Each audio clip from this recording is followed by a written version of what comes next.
and welcome everyone to this webinar on instructional practices for effective large-scale reading interventions. I hope that that short video whetted your appetite for what I'm sure will be a really fascinating exploration of this topic today. We have lots of people who've joined today, which is great. This webinar is actually the first in a series of 3 webinars exploring the findings of 3 different briefs linked to the Learning at Scale study. This webinar is focused on instructional practices, the second on instructional supports, and then the third will be on system supports for effective large-scale reading interventions. Now, the Learning at Scale research is being led by RTI International and is part of the Centre for Global Development Education Research Consortium, funded by the Bill and Melinda Gates Foundation. All 3 briefs and the interim Learning at Scale study reports are available through the bit.ly link on the bottom right hand of your screens. And it can be also accessed through the QR code. So if you have a smartphone, you can scan the QR code through your camera and that should take you to the link. And we're going to keep that QR code, keep the links on the screen throughout today's presentation. So no excuses whatsoever for you not to go online and download your copy of the briefs and the report. So to introduce myself, I'm Alice Cornish. I'm a director at Better Purpose, and I've been invited by RTI International, the report authors, to moderate today's session. We have an hour and a half together. And during that time, we'll be hearing first from 2 of the report authors from RTI International, Dr. Jonathan Stern and Dr. Peggy Dubeck. They're going to tell you a little bit about some of the key findings from the brief before we pause for a short reflection break where we'll ask you for some initial reflections on the findings that you've heard so far. We then are thrilled to have representatives from 3 of the programs featured in the study: Tusome in Kenya, Equipti in Tanzania, and Seri in India, who are going to bring to life what effective instruction looks like in their classrooms within their programs. After we've heard from the programs, we'll then invite all of our speakers to participate in a Q&A session where you'll have the opportunity to ask your questions. And then finally, we'll pass to Dr. Asya Kazmi from the Bill and Melinda Gates Foundation to share some final reflections before we close. So just a few housekeeping points, and then that'll be enough from me. So we have a few different ways that you can engage with today's discussion. I already talked about a reflection point that we're going to have a little bit later in the session. Generally, we would love you to direct your questions through the Q&A buttons on the bottom of your screen. So you'll see that there are opportunities there to ask your questions for the speakers. We'll seek to answer all of those questions throughout the session, and we'll even have an opportunity to take some of them live and actually explore some of them with our speakers later on. The chat, we'd love to keep that for your reflections, your comments, but not for questions. If you put questions in there, we may miss them, so do put your questions in the Q&A. I'm also going to ask you to introduce yourselves. I think some of you already are introducing yourself in the chat, so that gives us a good sense of who's in the room with us today. Finally, you'll have noticed that this session is actually being recorded. A link will be made available afterwards, so do look out for that and share the link with anyone who you might find this content useful. So without further ado, I'm going to hand over to Dr. Jonathan Stern and Dr. Peggy Dubeck to tell you a little bit more about the study and the findings in this brief. Dr. Stern is a senior researcher at RTI International and the principal investigator for this study. And Dr. Dubeck is a senior literacy researcher at RTI International and one of the lead authors of the study. I've just heard that apparently the QR code, some people are having a little bit of difficulty with that. So we'll make sure that the link to the study is posted in the chat so you can access it through that. Right, Jonathan, over to you. Perfect, thanks, Alice. I feel like I've never felt so important because I've never been called doctor so many times in a row, but I appreciate it. It's great to be here today presenting the findings from this brief. We're really excited about this study in general. it was born out of the fact that there is a lot of evidence of low learning outcomes in low and middle income countries, as we all face in our work. And it's something that, I would imagine everyone on this call is working toward seeking improvements for, but there's much less evidence about what actually works at scale to improve learning outcomes. And we've been fortunate enough to be involved in this study for the past 2 years or so. And it began in late 2019 when we started seeking effective programs. And we were able to ultimately identify 8 of the most successful large-scale interventions across the globe in low and middle income countries, and spent a fair amount of time working with their research teams, their program teams, and collecting data firsthand in country as well. And we're excited today to be focusing on one of the research questions, as Alice said. We have 3 in total for this overall study. The first focuses on instructional practice. The second focuses specifically on instructional supports. And the third focuses on system supports. So for today, the research question that we'll really be looking at is there on your screen, focused on the classroom ingredients that lead to learning in programs that are effective at scale. I think it's an important thing to note that we were looking at programs that already had a proven level of effectiveness working at scale for this activity. So all 8 of the programs that we have been investigating throughout this work were selected from a long list we spoke to about 60 plus organizations and came down with this final list of 8, which we'll see in a moment here. And all of them were found to meet a set of criteria that we had designed for the inclusion in this study. The 2 most difficult criteria to meet, unsurprisingly, were scale and effectiveness. For scale, we wanted to get a measure of having at least 500 schools and working in at least 2 whole administrative subunits. The programs that we ended up selecting worked in between approximately 3,000 up to 25,000 schools. So they were all definitely working at what we would consider to be large scale. And for effectiveness, it was having a proven impact on learning outcomes through an evaluation study, whether internal or external. And all 8 of these programs did meet that criteria as well. You'll notice a few interesting things potentially on this list.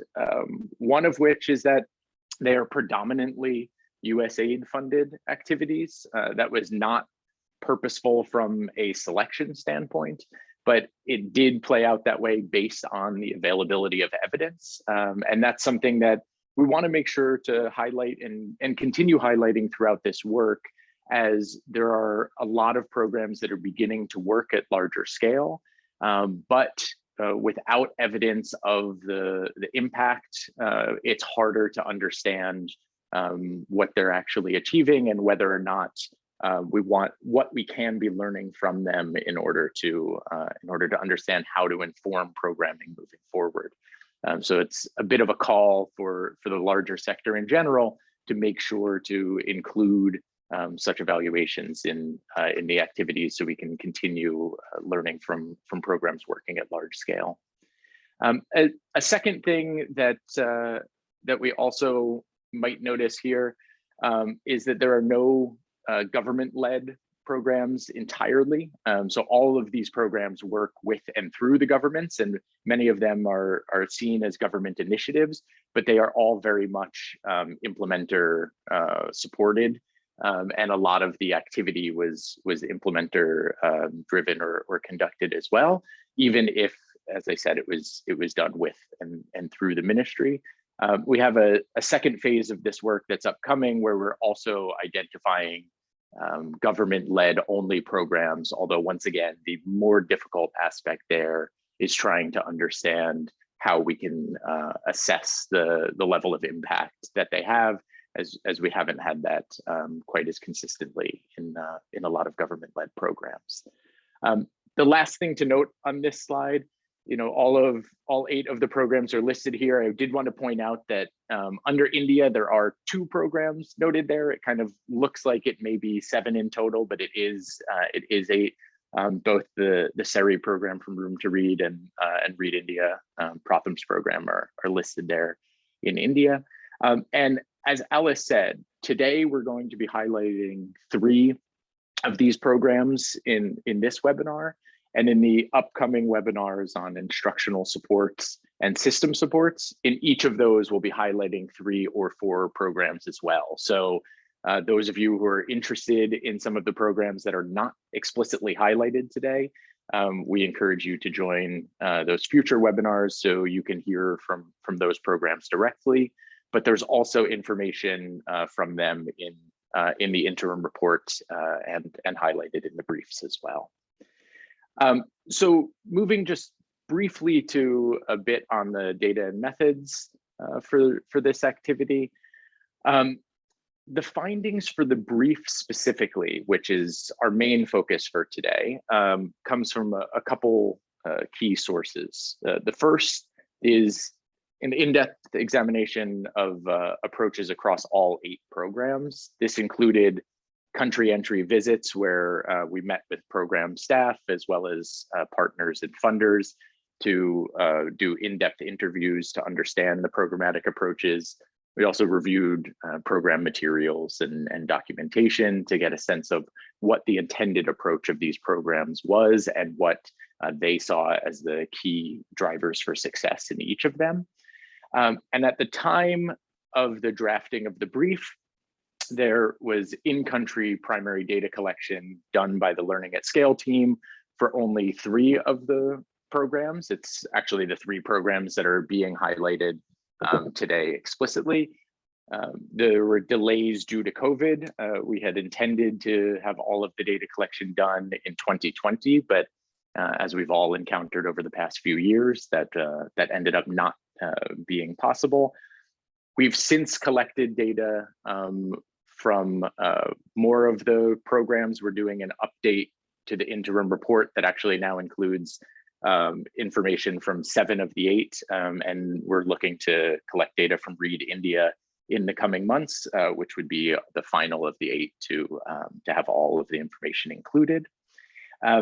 And overall, there were a number of different methods we took. Some was a quasi-experimental design, looking at school level data from program schools with matched comparison schools wherever possible. We also focused on a cross-case comparison where we were looking at how each of these programs related to one another and what were some of the commonalities and differences across the 8 that we could highlight in terms of the key findings for what we deem as valuable for informed programming.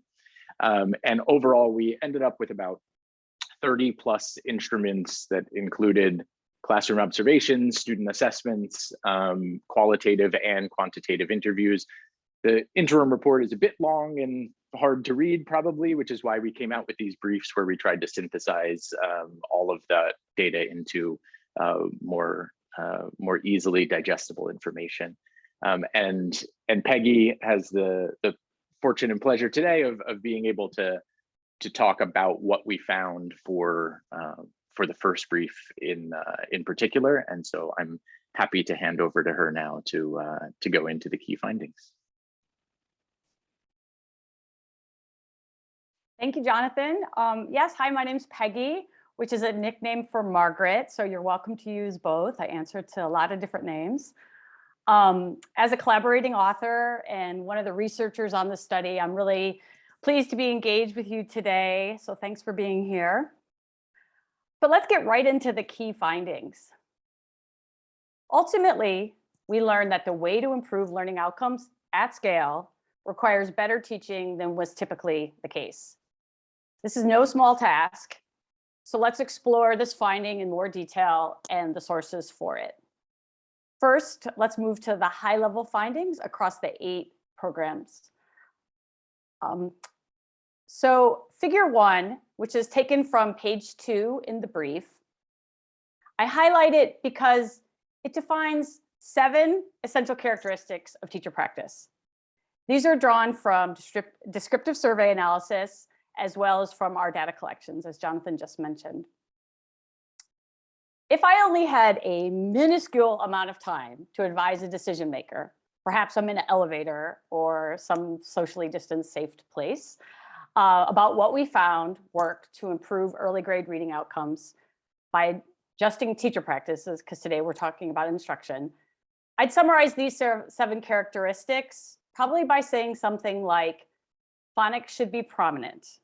It should be done through improved teaching and learning materials so that instruction is both systematic, explicit, and instructional time should be increased to allow for more reading and a wider variety of activities. By doing this, you will contribute to having engaged students and motivated teachers who see results. So if that advice for a fictitious decision maker sounds familiar, it should, because it aligns with the literature from a variety of global contexts on reading instruction. The alignment to the learning at scale findings strengthens the applicability of using existing literature to inform all of our program designs. So let's move to figure 2.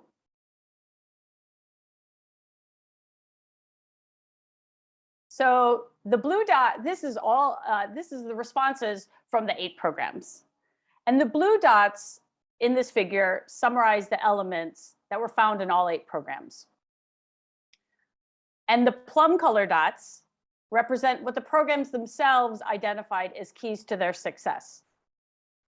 And the most common element that they identified across all 8 programs was being systematic and explicit. This will be a theme, and you'll see other themes coming through as well.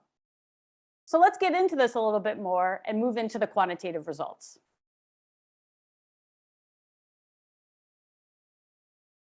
So we have a lot of quantitative results that I'm not going to be able to present everything on. So right from this slide here, we're just going to stay on this main part for a little bit. So from one-to-one interviews with teachers in the programs, we examined how they saw the instruction as different as compared to before the particular program. And we asked them to identify reasons for improved student performance. And we report these teacher perceptions as percentages. Say that a couple times fast. And I encourage you to explore these tables in the brief. Again, a convergence was found around the role of teaching the relationship between sounds and letters, or the symbols that represent them. But we also wanted to learn more than just teacher perceptions. So in those same schools, classroom observations expanded that understanding, and it actually expanded our understanding of what the actual teaching practices were in these highly effective schools that led to effective gains in student performance for that particular program. So using a timed observation tool that we created for the study, among other lines of inquiry, we examined the instructional focus, the materials used on time, and how the classroom was organized. From this, we found that the majority of time was focused on reading, either using a book or some other kind of written material in a whole class arrangement. In the brief, we also present the findings on the language part, where we're looking at a sound, where we're looking at a syllable, where we're looking at the whole word, a sentence, for example. That was the focus of instruction and what students were doing. Or what were they reading? Were they writing? Were they having a physical response? So we're not going to click on those graphs here, or those tables, but I really do encourage you to look at those in the brief. So let's move to the qualitative findings.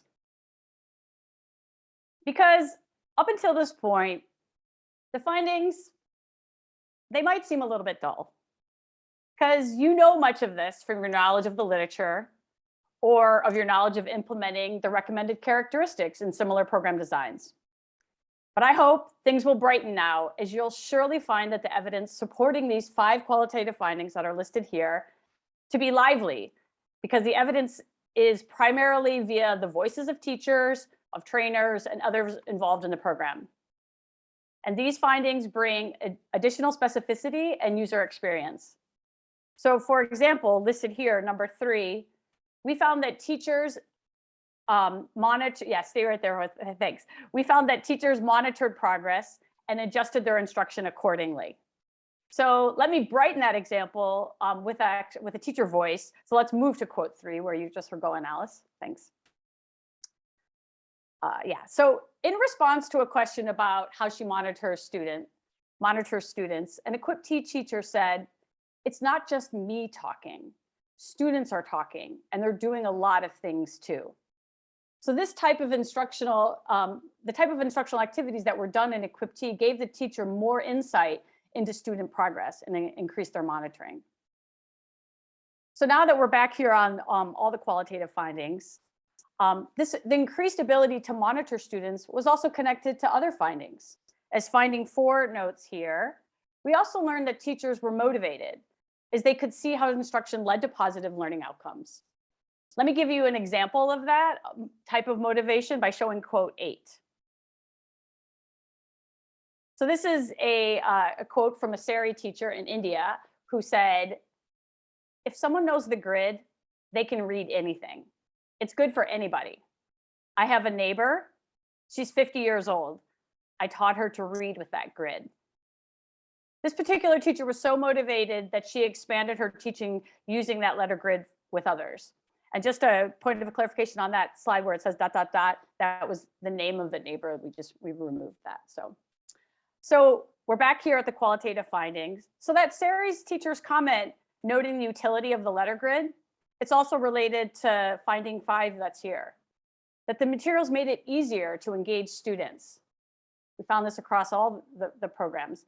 The brief we're presenting today highlights a total of 15 quotes, and there's a lot more in the interim report.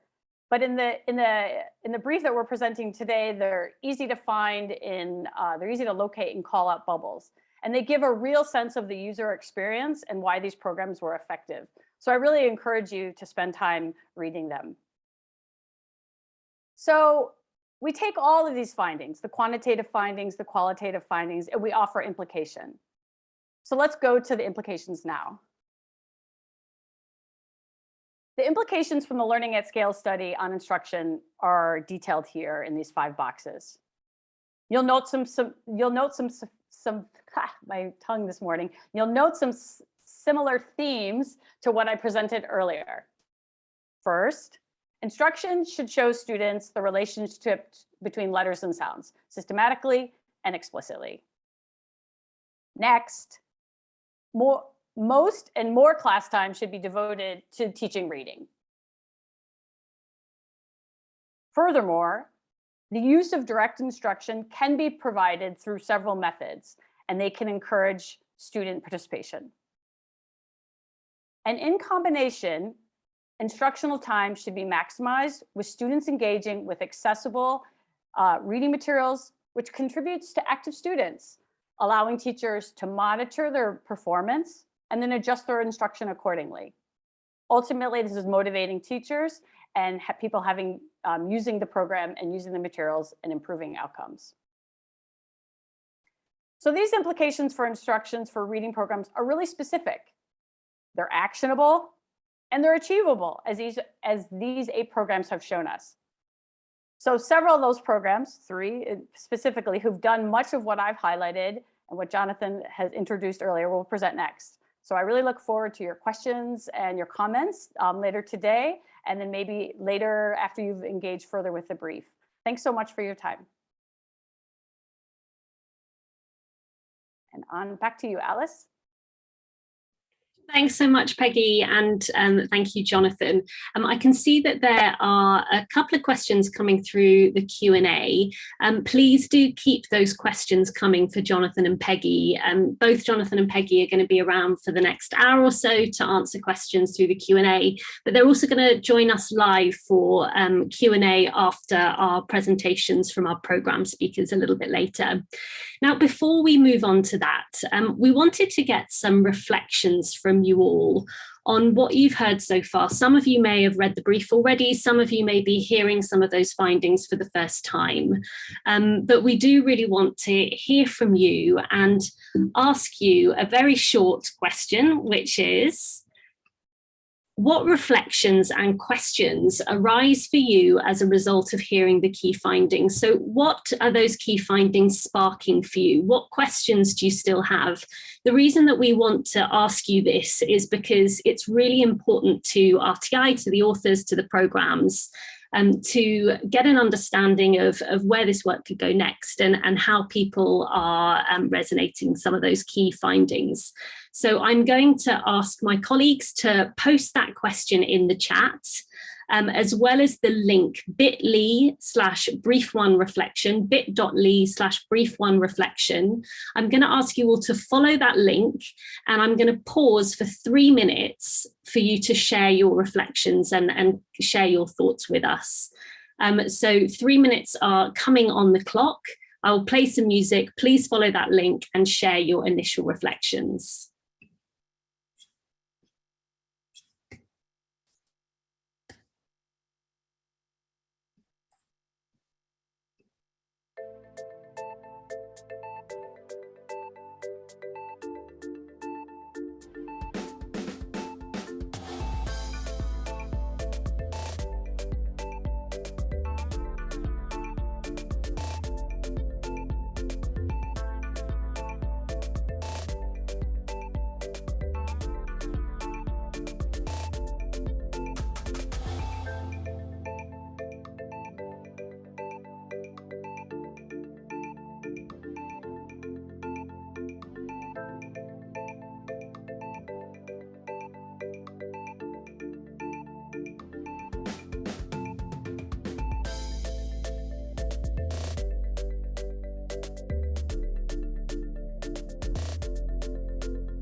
Fantastic. Thank you, everyone, for sharing your reflections.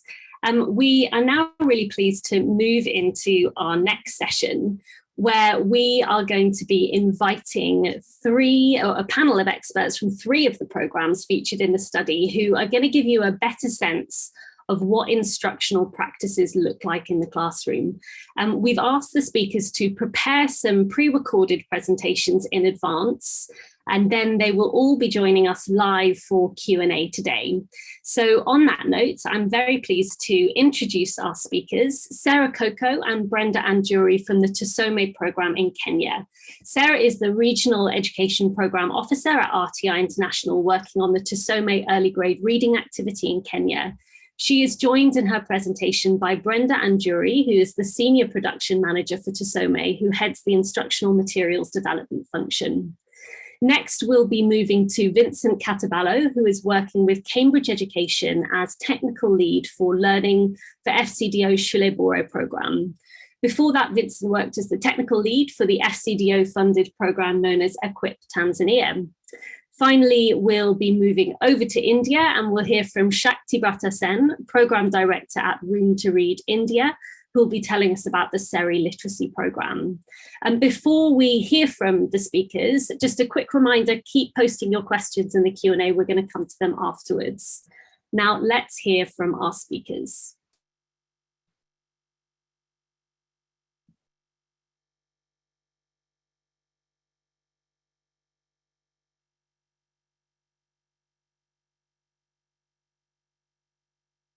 Good morning.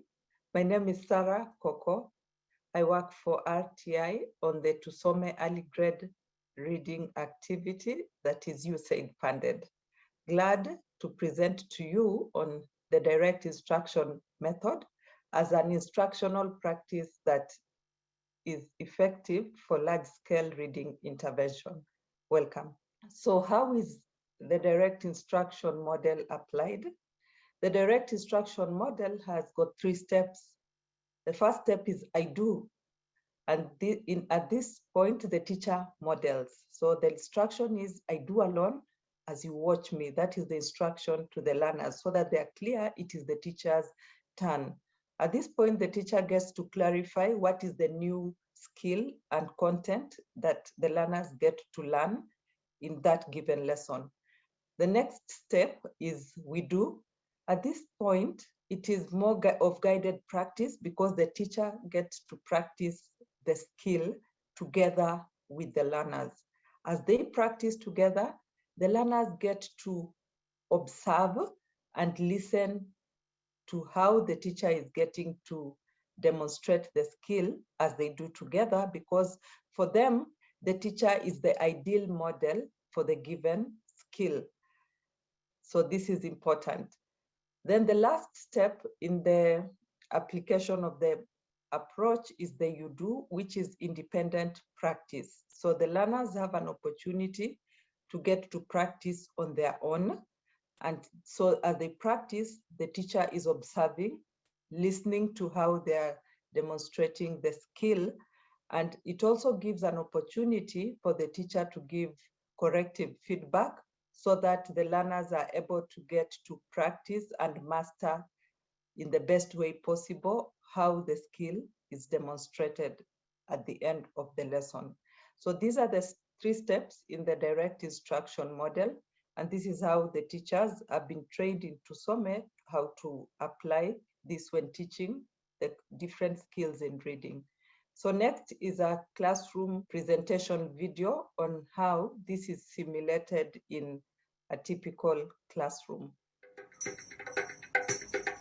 So now we want to learn how to say words. We want to learn how to say sounds in words. So first I will say the word and then we will say the sounds in that word. I will show you what I want you to do.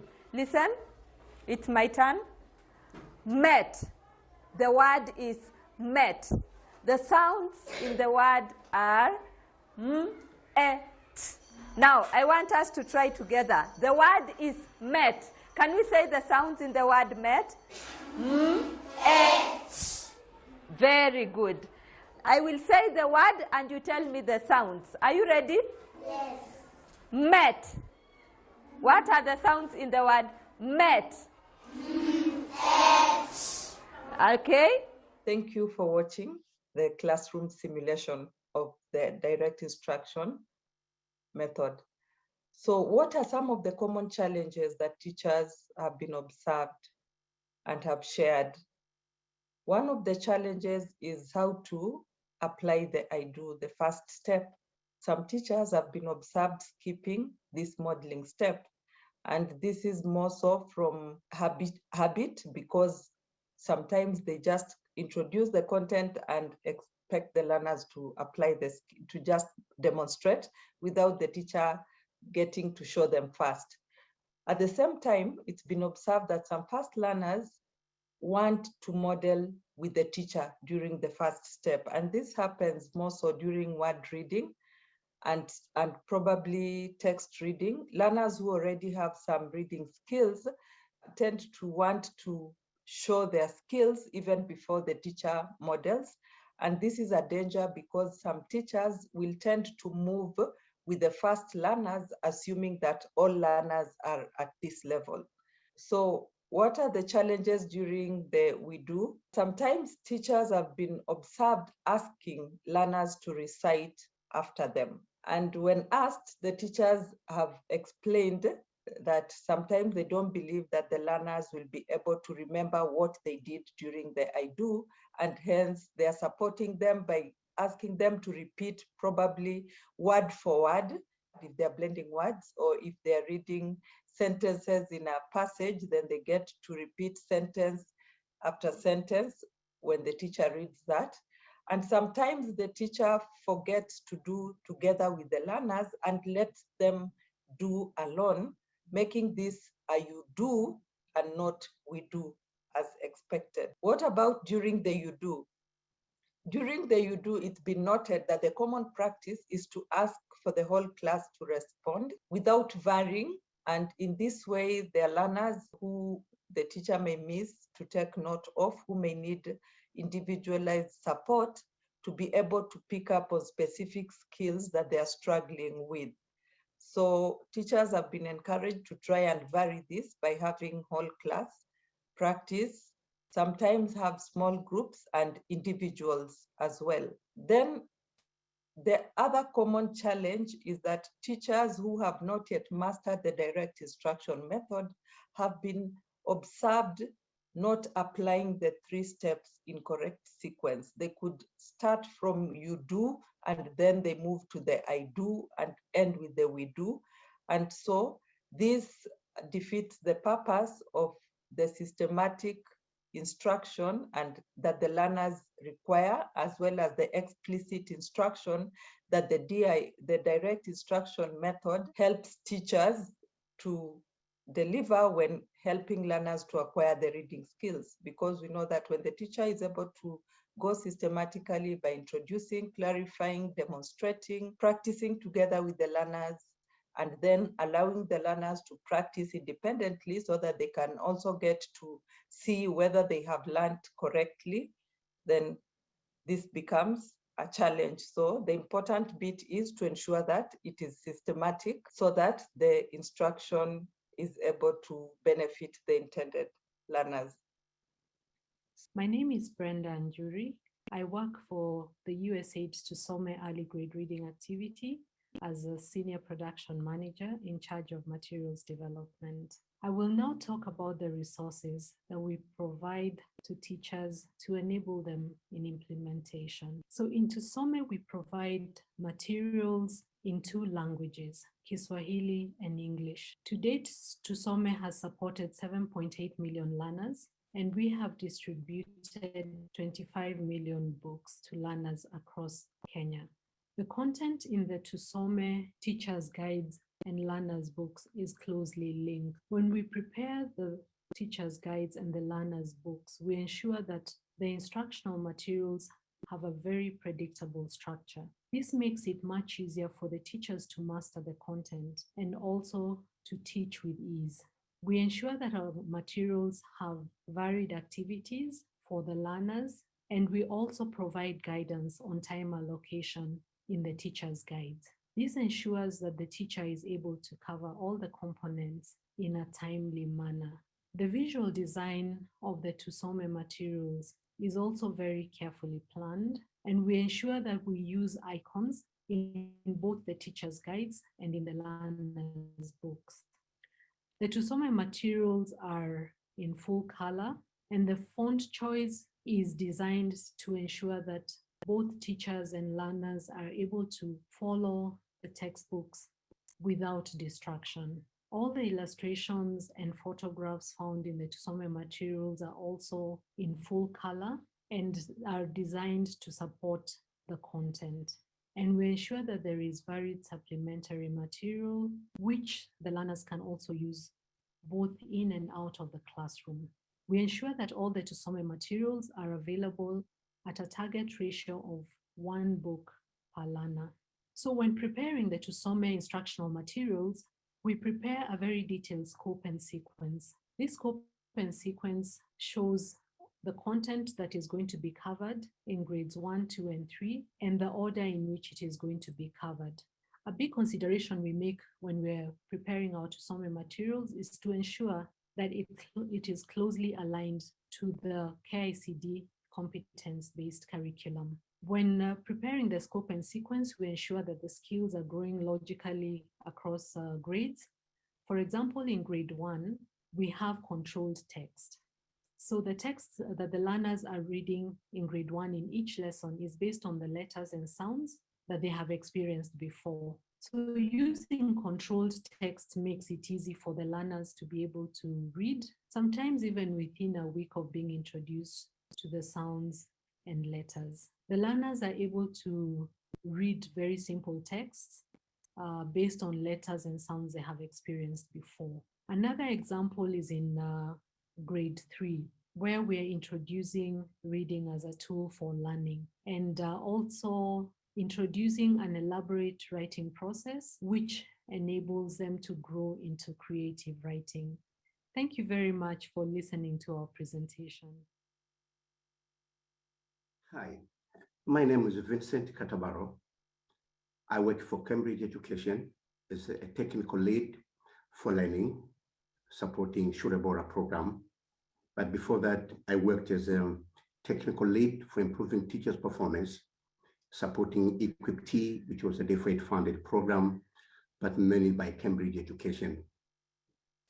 In my presentation, I'm going to talk about the instructional practice, which we used in EquipT in supporting 3R, which was falling within the government priority. In EquipT, we used a hybrid approach, which was a combination of different instructional practices in helping teachers to improve teaching reading to L grade classes. But for the sake of this presentation, I'll be mentioning the 2 key intervention instructional practices which we used.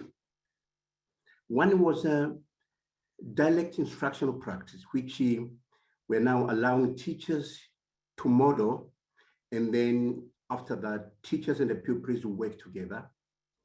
And after that, pupils can do themselves with a supervision from the teacher.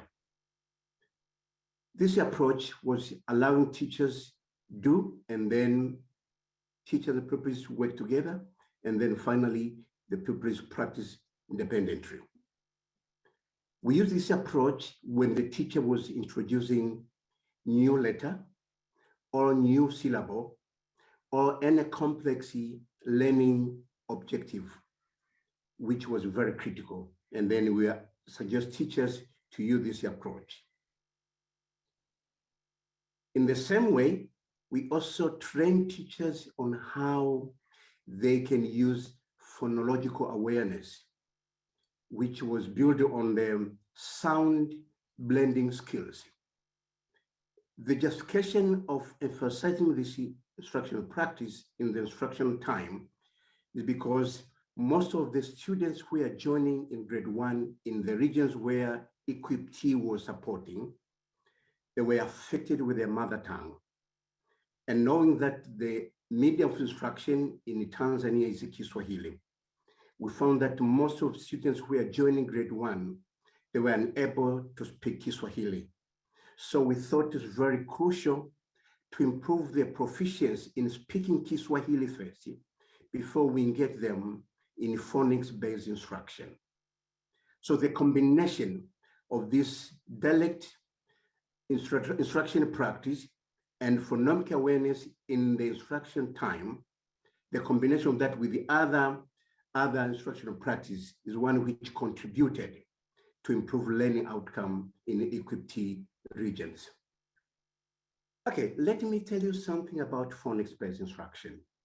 This was a new innovation in our curriculum, which was introduced in 2015, which now the main focus was now shifting from whole language to phonics-based instruction. And in our program, we also supported the Tanzania Institute for Education in developing the curriculum, which was phonics-based. And this was now trying to introduce the difference between letter sound and the letter name. And after that, how can students blend consonant and vowel to make a syllable? And how can a syllable and syllable combine to make a word? And how can a word and word combine to make a sentence? This was a new approach. As a singer, I also composed a song which was now trying to introduce the beginning letter of each word, the beginning sound of each word in that song. And then we have now names which are formed by those letters. And then I was now to teach students on how they can practice, they can identify letter sound. And that song is now used in all schools in Tanzania, which has been a helpful instrument supporting students to understand the difference between letter name and letter sound. So this is the song I composed, and I recorded that song with the students. And then we use this song in training, but also we use this song when we are now developing electronic content to be used in classroom teaching.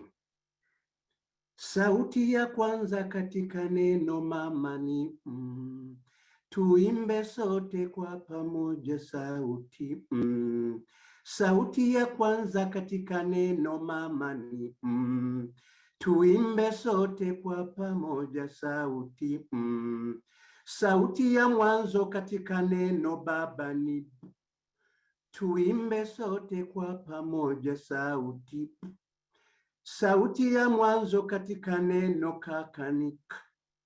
Tuimbe sote kwa pamoja sauti k.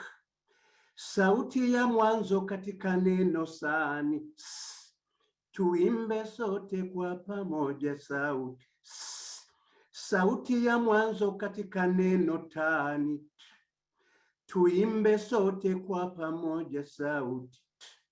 So this is the song which students were now practicing on how they can understand the beginning sound of each word.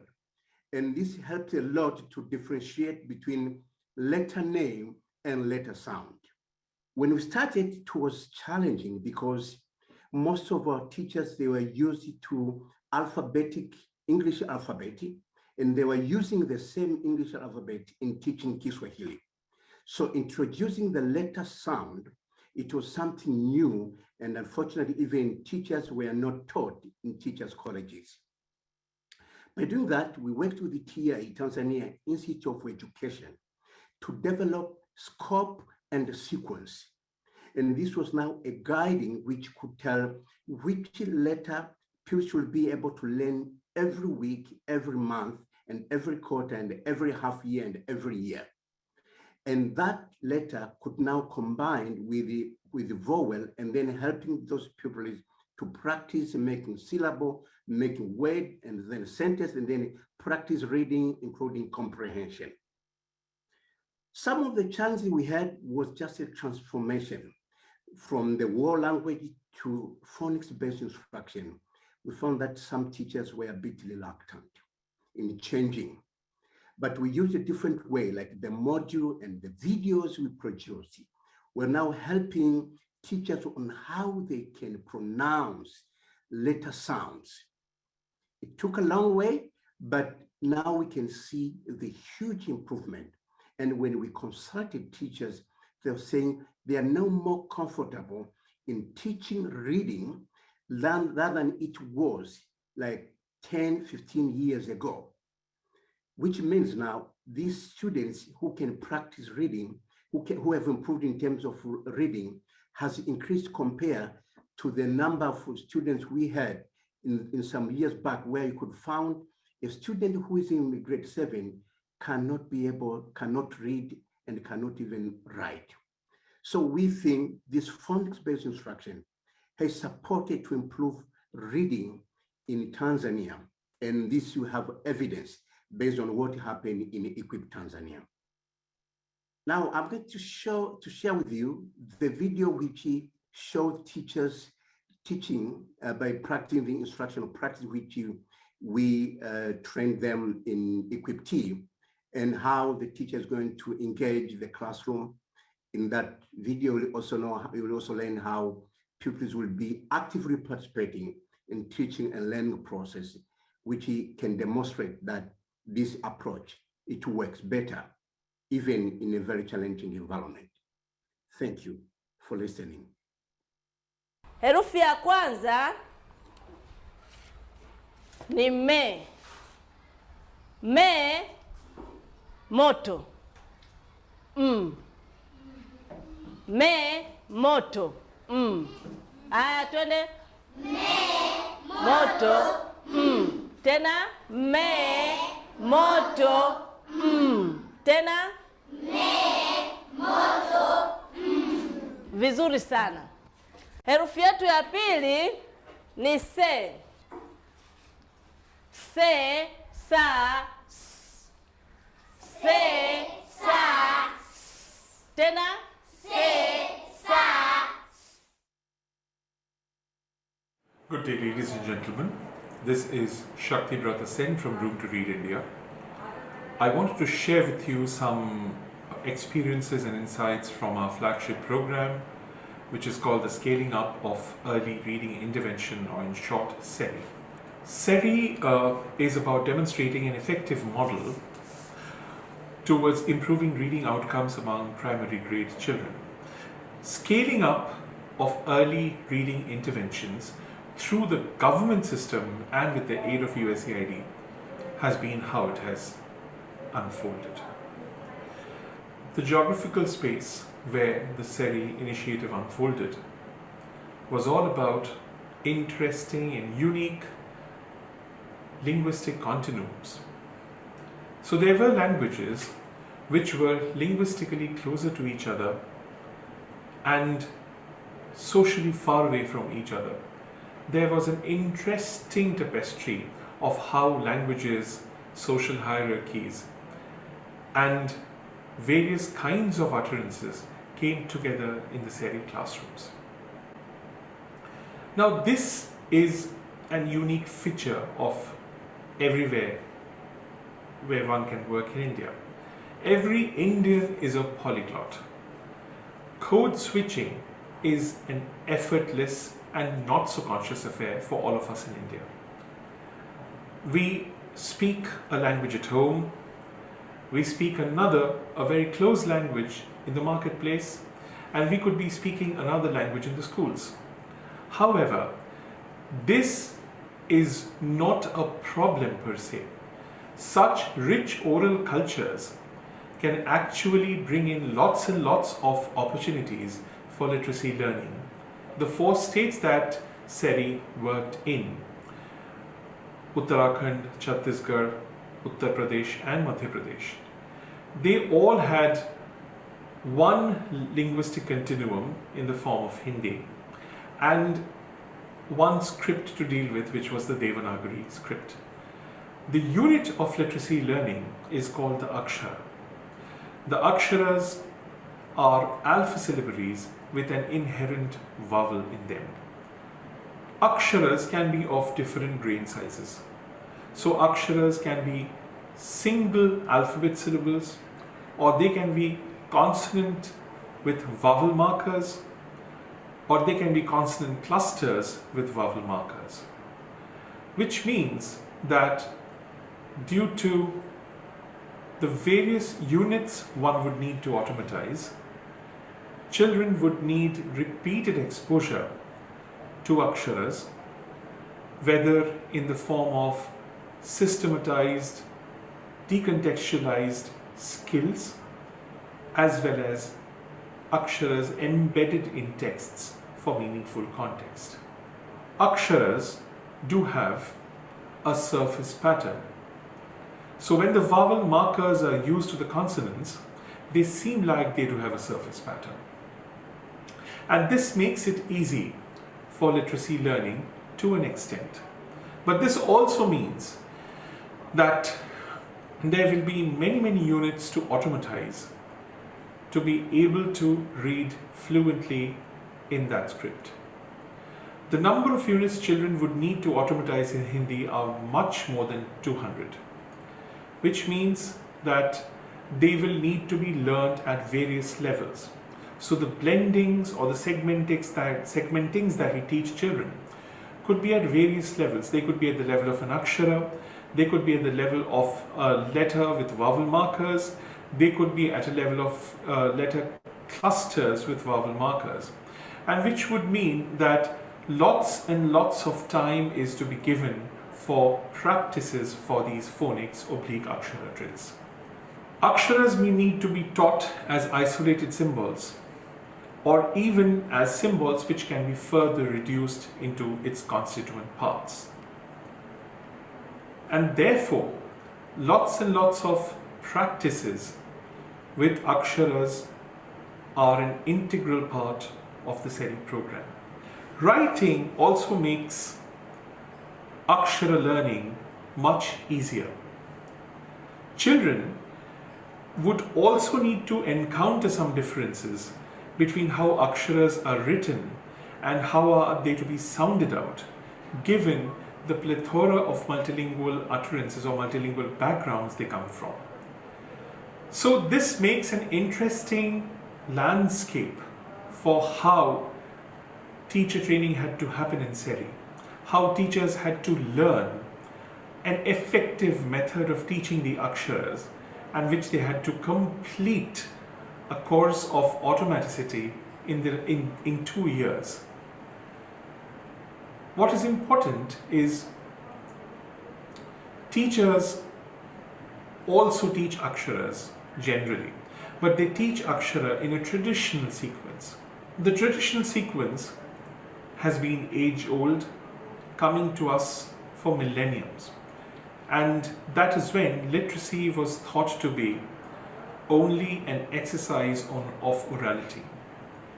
There was not much of use of the written script, but the moment the graphemes come into play, we would have to understand that some aksharas, the most frequent aksharas, would be needed to form a cluster. We call them varna samuhas, or cluster of aksharas, which would be taught to children first.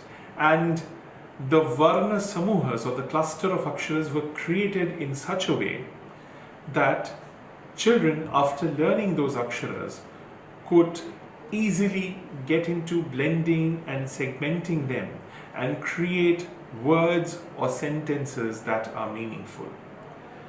The idea was to introduce the concept of meaning making as quickly as possible in the classroom. This something was new to the teachers.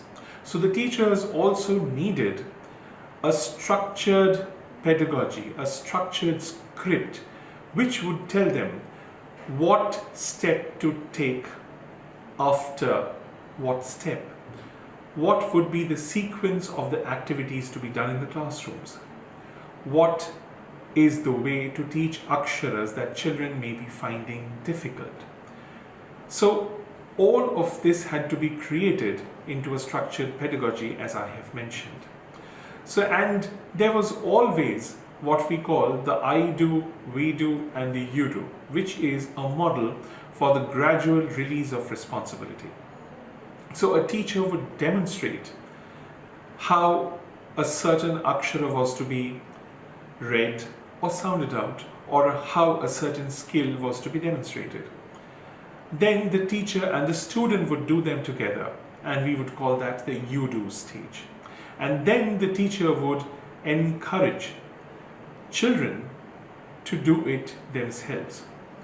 This was an interesting way of decreasing the cognitive load of learning so many units for the children. So comprehensive literacy experience in the early grades in India would comprise of 3 major pillars of literacy, namely orality, second, orthographic expertise, and third, lots and lots of books to read through. These pillars are to be taught in such a way that they do not become sequential and they become spirally intertwined, and if early readers experience them simultaneously, it helps them to become motivated, independent readers. It is important that these skills become a part of daily classroom practice. And in a daily classroom practice, these 3 pillars look like they have 8 components. They can be further broken down into 8 components. First is, of course, the oral language development. There has to be lots and lots of work where children are encouraged to speak. Then there is enough time for phonological awareness, akshara knowledge, vocabulary, fluency practice, comprehension, writing, and independent reading time. It is the independent reading time with lots and lots of books and variety of texts, which actually help children negotiate their own notion of an effective speed. The speed of fluency that we were talking about, which helps children to think while they are reading. This is an important feature of literacy instruction in India. An independent reader is a product of robust, paced out reading instruction and exposure to a variety of texts. A child, we realized, ought to be reading at a decoding level and parallelly exposed to text beyond her decoding level. So while the instruction can go on in a systematic, paced out manner over a period of 2 years, there is a need to have lateral linkages to the world of books. Authentic literature and enhanced orality around it strengthens comprehension and fluency, especially in the Akshara language paradigm. Interaction with books builds vocabulary and helps acquire complex language. A library creates that larger emotional and cognitive landscape for literacy by establishing meaning as the main propeller, a critical outcome of independent reading. Brilliant. Thank you so much to all of our speakers. I'm going to invite our speakers now to join a panel for some Q&A. So if all of our speakers could perhaps turn on their video and unmute themselves to join our panel, that would be fantastic. Brilliant. Welcome.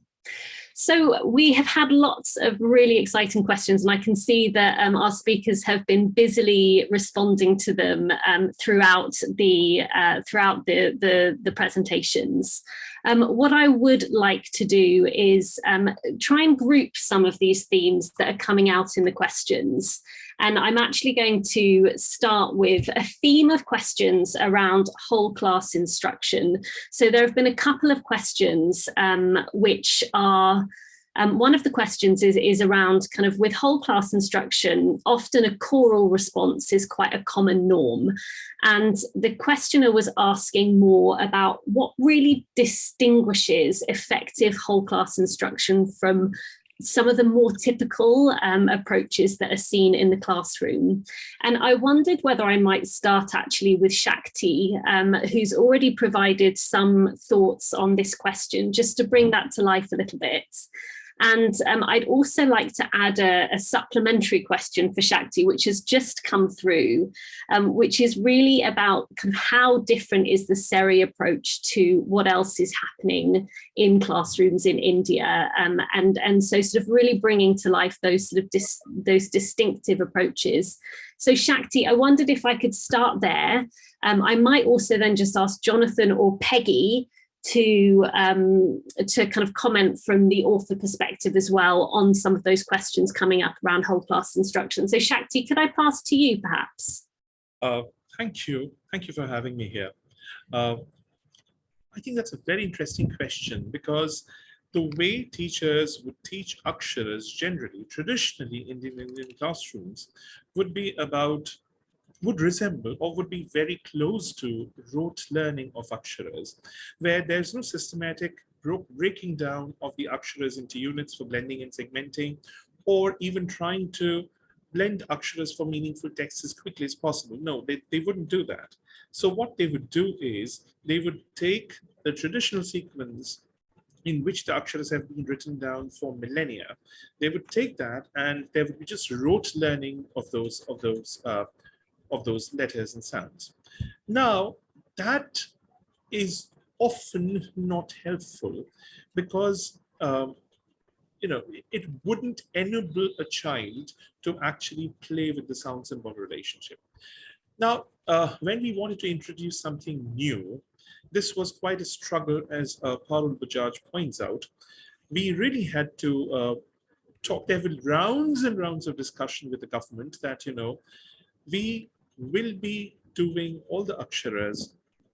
We will not introduce, we wouldn't actually defy, let's use the word, we wouldn't defy the sacred traditional sequence. We would just do it for a more practical way of approaching literacy. So these were the kinds of questions that, or the discussions that we had. And then, but I think discussions do have an effect, but only to a limited extent. What actually worked is when teachers saw that this worked. So they were surprised at the fact that children in standard 1, as almost as at age 6, they could pick up reading, they would pick up a book and enjoy reading. That is the most important motivator. I hope that answers your question. Brilliant, thanks Shakti. And Jonathan, Peggy, did you want to add anything kind of quickly on top of that from your sort of whole perspective of the 8 programs? Yeah. I think just go, Jonathan, go. Oh, sorry, just really quickly, and then Peggy, I'm happy for you to jump in. I think at a high level, one of the things that was noted, and it also came up in some of the other questions and comments, is the whole class instruction, which did tend to still be the predominant focus, right, in the majority of classrooms that we observed. There was a really important aspect, which was an improved engagement and use of materials and access to print for students, right? So I think that is a huge trade-off from the traditional choral response approach, when students are actually actively engaging with materials throughout the classroom, when teachers have alphabet cards and additional teaching materials, while students have access to books at a 1-to-1 ratio. That's one piece that I think we saw in these programs, was a change from more traditional whole class instruction.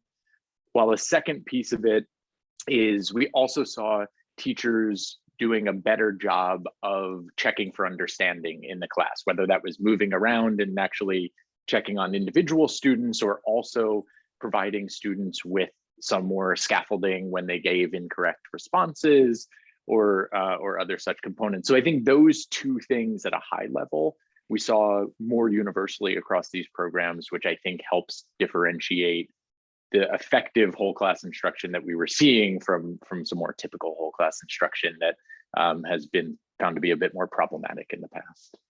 Sorry to cut you off, Peggy. I actually was going to say something almost very similar. Sorry, Peggy, your video's gone a bit fuzzy. Oh. Maybe just turn off the video and we can just hear your audio. That's the really high quality Washington, D.C. internet. So yeah, I was going to say something very similar.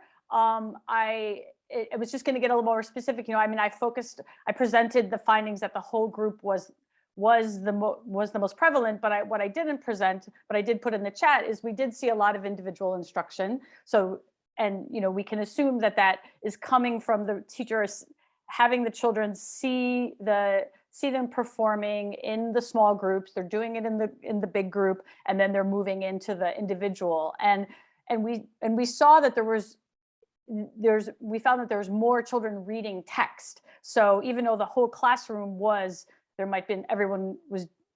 was more whole group, and they weren't just orally responding. They were looking at text, if it was a textbook, if it was a supplemental material, if it was something that they were, a supplemental book or something on the board. So it wasn't just oral response. So more or less the same thing.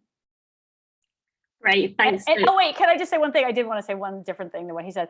And one of the things that came up over and over again with our comments with teachers was how the materials that were provided was all very well organized and laid out in a way that made sense to get children reading. And I think that was just the comment that was made about India, that their previous order wasn't as thoughtful and the new order was. And over again, teachers commented on, I now have this order that makes, it's efficient. It gets my kids into the easiest letters first. And then, if we're talking about the type of movement that their mouth is making, and then they're able to use those letters, they're highly productive letters, to use them into syllables, and then eventually into word sentences and stories. Great, thanks, Peggy. There's a second theme that is coming out quite a lot, I think, around materials. And I wondered whether I could actually turn some of these questions to the Tusome team. So there are a few questions around the Tusome materials particularly. And what are some of the ways that you encourage teacher agency, particularly in more scripted materials that are used in the Tusome plans?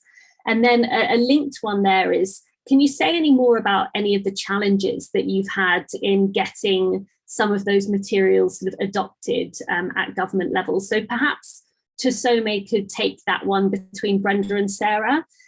There's also a third question around materials that I did want to draw attention to, and that's around any evidence that has been seen around the impact of textbooks, particularly with under-resourced learners, learners from sort of poorer backgrounds. Have we seen anything about the impact that using textbooks has had? And I might say that that's a question to anyone if they wanted to jump in, but let's start with the Tusome team about those specific questions about the Tusome materials. Thank you very much, Alice. I will start, and then Sarah can step in and add on what I will say. So I think just talking about the Tusome instructional materials, one of the requirements in Kenya is to ensure that any materials that are used in the classrooms are evaluated and approved by the Kenya Institute of Education. So having these materials approved is an integral part of our material development process. Because of the cycles we have as a program, sometimes we have to have the KICD approve these materials out of their regular cycles when they have more evaluators in. But we have been lucky that they have been able to adjust and get evaluators in at the times when we'd like these materials evaluated. The approval process is very rigorous, and it sometimes can take even a couple of months to get the materials fully vetted and given approval status. And because it's a time-sensitive activity, then this can become a challenge.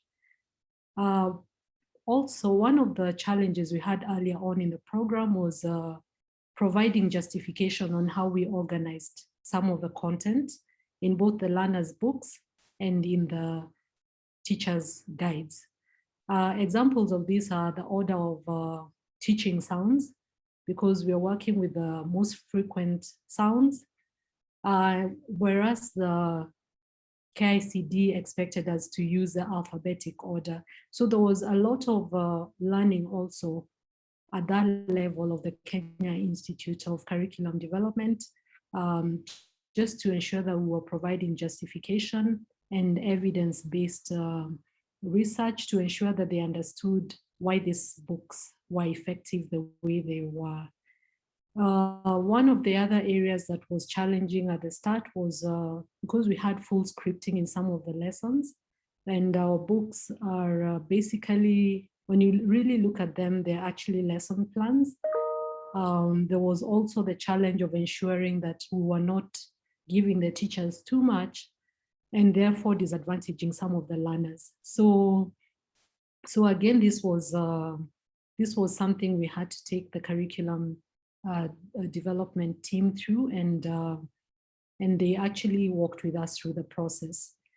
Another challenge we had, one of the ways we mitigated the challenge of the Kenya Institute of Curriculum Development not being very conversant with the program at the start, was ensuring that we were working with curriculum developers very closely, and also having teachers on board on our teams to ensure that they were also able to infuse a lot of what they learned, and we were able to understand challenges that will come at evaluation stage way earlier in the process. So I can hand over to you, Sarah, to add on to anything that I may have left out. Okay, so thank you, Brenda. So in addition to what Brenda has just explained, so we had to actually reduce the scripting, because during the piloting of the pilot program that ushered into Tusome, which was the primary maths and reading program, the teachers' guides were heavily scripted and they were very bulky, and that was part of the feedback that the teachers gave. And so that influenced how we got to reduce the scripting, but also feedback from the government agency, which is the Quality Assurance and Standards Directorate, that also was pushing to have teachers develop more independence, even as they get to master how to deliver these lessons in the best way possible and build their capacity. So that was really helpful. Thanks, Sarah. Vincent, I'd love to come to you. There are a couple of questions that were sort of specific to your programme. One of the questions was around, could you say more about the approach to teaching Kiswahili that was used before, and sort of how that was different to the approach that Equipty has taken?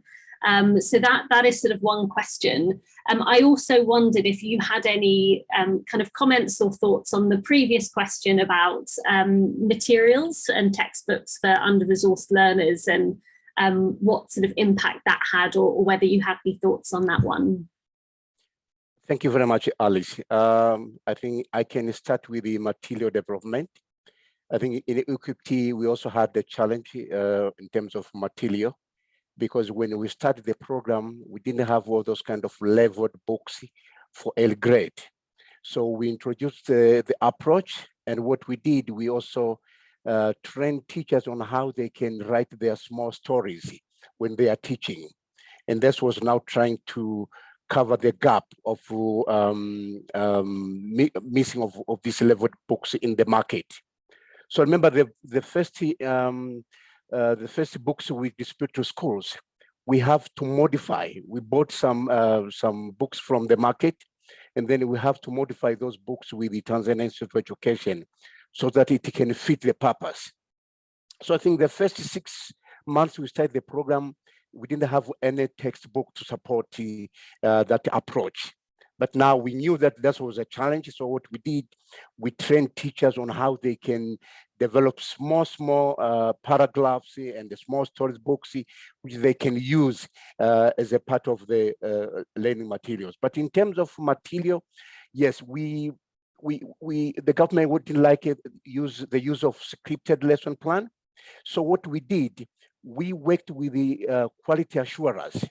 In every module which we produce, we also putting the sample of the lesson plan. And this lesson plan now, we designed this lesson plan in a collaboration with the quality assurers. And then we also introduce this sample of the lesson plan to head teachers so that they can provide the instructional leadership to teachers on how to use that. And that was quite easy for us because we didn't have a scripted lesson plan, but the module which we produced was now helping teachers on how they can apply different strategies in teaching reading. Coming back now to the previous experience on how to teach reading, yes, normally we used to start with the vowel. And then after vowel, teachers were spending almost half of the year just teaching syllable. And this syllable were not connected with word. So pupils were now learning how to form a word, probably the last quarter of the year. So pupils were starting now to form the word and the sentence toward the end of the year. But when we started this approach, we are now starting saying, how can teachers start with the vowel, but immediately connect with the consonant, and then from there we are now teaching teachers how they can blend and segment syllable and syllable to form a word and then a sentence. That was an intrinsic motivation to many teachers because they were now seeing some of the students practicing reading earlier, quicker than it was before, and that was one of the key ingredients which I think encouraged and motivated teachers to use this approach. I'm not sure if you have any question related to that. I'm happy to explain more about that. Thank you. That's brilliant, Vincent. And I think on that note, we are going to have to move on to our final session. But just to say a really, really big thank you to all of our speakers for their contributions today. I think there are still some questions in the chat, which hopefully our speakers will be able to get to in the next 5 minutes or so. So just as we finish up then, I did want to draw your attention to a couple of dates for the diary. So we are moving straight from this webinar into thinking about the next webinars, which will be looking at 2 of the other briefs that have been developed, which have been talked about. So one on instructional supports at the end of May, and one on system support at the beginning of July. So do look out in your inboxes for invitations for those events. And then I'd also just like to take a few minutes before we move on to our closing remarks from Dr. Asya Kazmi to give you a chance to access our event evaluation form. So right at the bottom here, and I hope that this link is definitely working, there is a link to our evaluation form. I'm just going to give a minute or so for you to click on or to access that link and to start to fill in your evaluation form. It's really, really, really important for us that we get feedback on these events so that we know how to improve them going forward. So I'm just going to pause for 1 minute, play some music while you access that link before we pass over to Asya.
Okay, if you've started filling in that form, don't forget to fill it in and to complete it and submit it. But before we close for the day, I'm really delighted to pass over to Dr. Assia Kazmi from the Bill and Melinda Gates Foundation, who's the Global Education Policy Lead. Assia, over to you for final remarks. Thank you so much, and if you can unlock my video, that would be great. First of all, my thanks to the RTI team and all 8 programs who subjected themselves to this scrutiny and this research, and for producing such accessible, actionable, and yes, attractive report. If this is what RTI thinks are dull findings, then I'm not sure I'll be able to cope with your exciting ones. Thank you also to the participants, the panelists, the organizers, and for the lively chat. I want to draw your attention to the fact that these research findings and this report was written at the height of the pandemic.